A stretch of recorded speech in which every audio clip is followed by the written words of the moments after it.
Pemirsa, Irsan Mulyadi, seorang warga Kecamatan Sunggal, Kabupaten Deli Serdang, Sumatera Utara, mendirikan pojok belajar dengan internet gratis di halaman rumahnya. Pojok belajar milik Irsan dimanfaatkan anak-anak sekitar rumahnya yang tidak memiliki gawai dan kuota internet untuk belajar daring.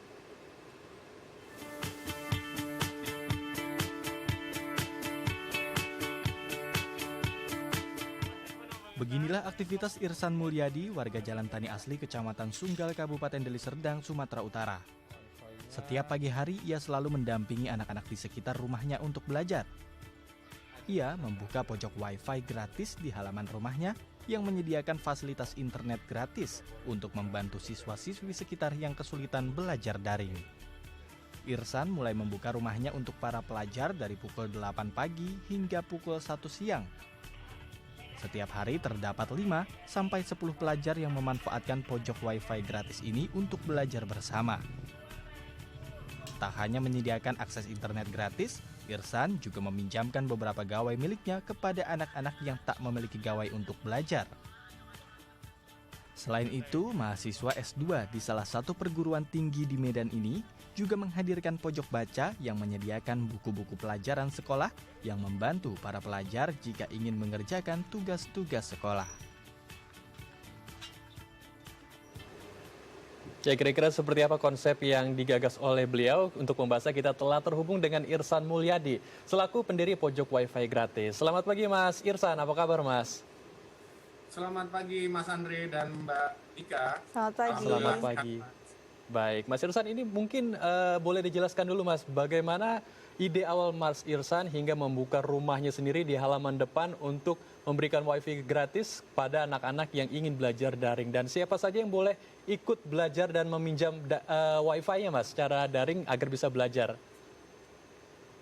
Ya, baik, sekitar 1 bulan yang lalu, saya membaca situs media daring yang berisi tentang pemberitaan seorang siswi di Jawa Timur yang kabur dari rumahnya karena menghabiskan kuota internet orang tuanya. Nah, ternyata kuota internet yang dihabiskan siswi tersebut untuk digunakan belajar daring. Berangkat dari situ saya berpikir bahwa di rumah saya kan ada Wi-Fi, kenapa tidak ini saya berikan atau digunakan buat anak-anak sekitar. Nah, berangkat dari situ saya langsung mengumpulkan beberapa anak-anak dan saya berencana melakukan itu dan akhirnya mereka mau untuk mengikuti proses belajar mengajar di Wi-Fi pojok belajar di rumah saya.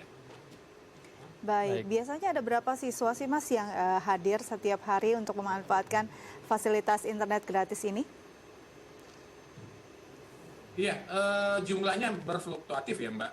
Ada kadang-kadang 4, 5, 6, 7. Karena misalnya hari ini ada anak yang tidak hadir karena mengantarkan tugas ke sekolah.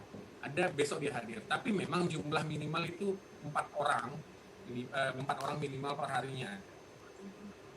Baik, 4 sampai 5 orang ya yang setiap hari ke rumah Mas Irsan untuk belajar secara daring dengan menggunakan Wi-Fi dari rumahnya Mas Irsan sendiri. Nah, tapi untuk anak-anak mungkin kan sulit kalau kita untuk mendisiplinkan mereka agar belajar secara daring tanpa diawasi. Siapa tahu kan anak-anak itu ada yang mungkin membuka YouTube atau bermain game online. Apakah ada pengawasan khusus Mas untuk anak-anak yang belajar daring di rumah Mas Irsan? Iya, yang pertama kita melakukan beberapa aturan di pojok belajar. Mereka itu tidak boleh bermain games, mereka itu tidak boleh membuka bermain TikTok, mereka itu tidak boleh bersosial media dan tidak boleh membuka YouTube yang tidak ada hubungannya dengan proses belajar mengajar.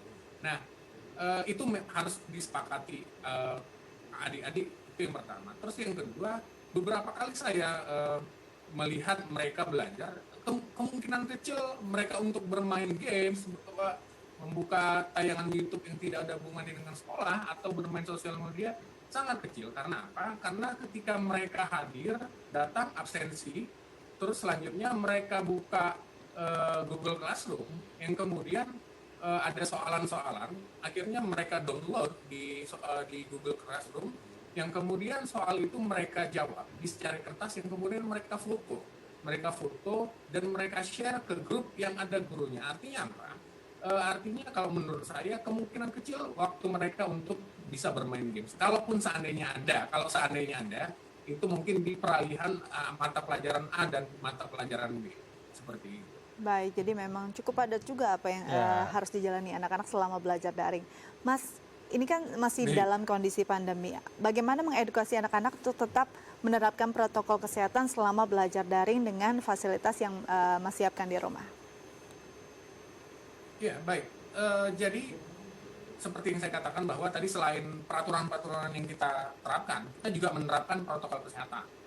Mereka, adik-adik yang hadir itu harus mencuci tangan pakai sabun atau sanitizer yang kita sediakan. Terus yang kedua, mereka wajib memakai masker.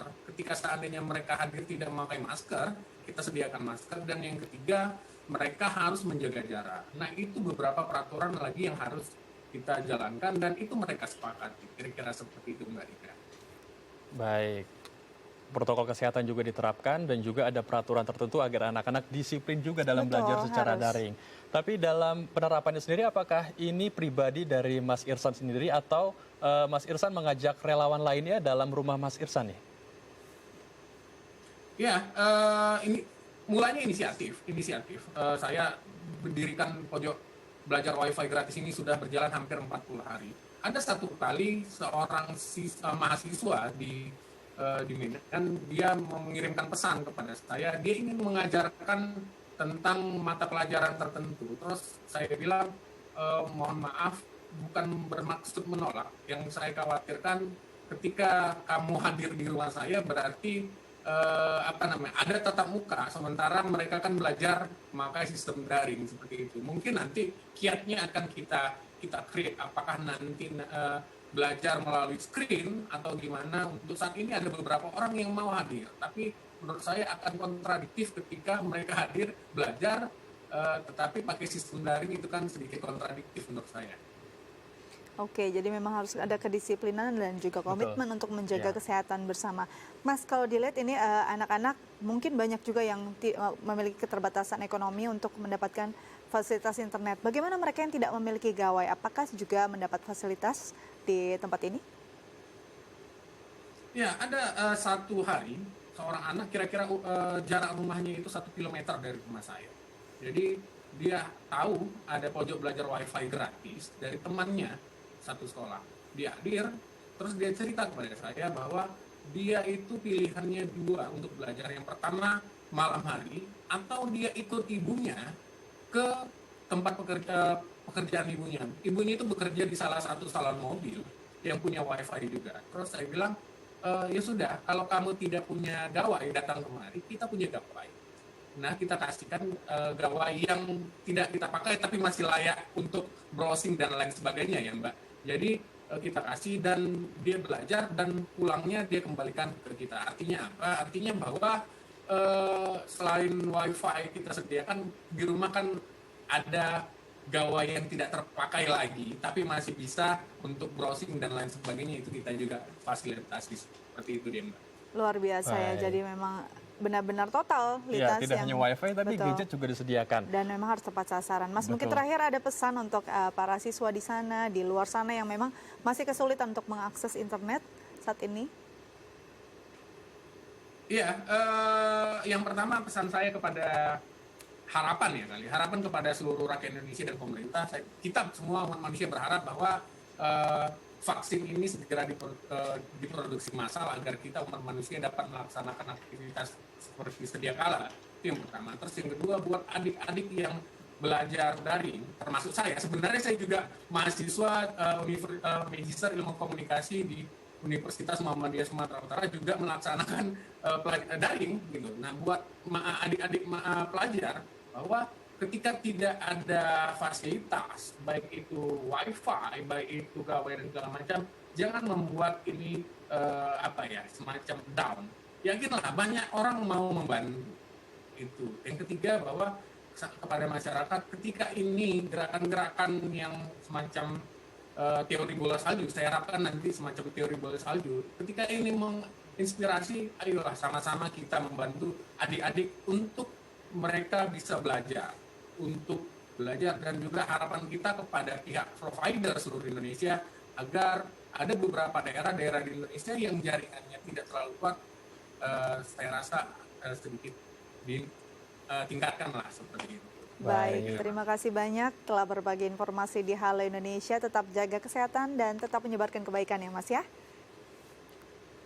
Terima kasih Mbak Baik. Dika dan Mas Angga. Pemirsa, usai jeda kita akan berbincang tentang galeri seni baru di Pasar Gembrong. Jangan kemana-mana, tetap bersama kami di Halo Indonesia.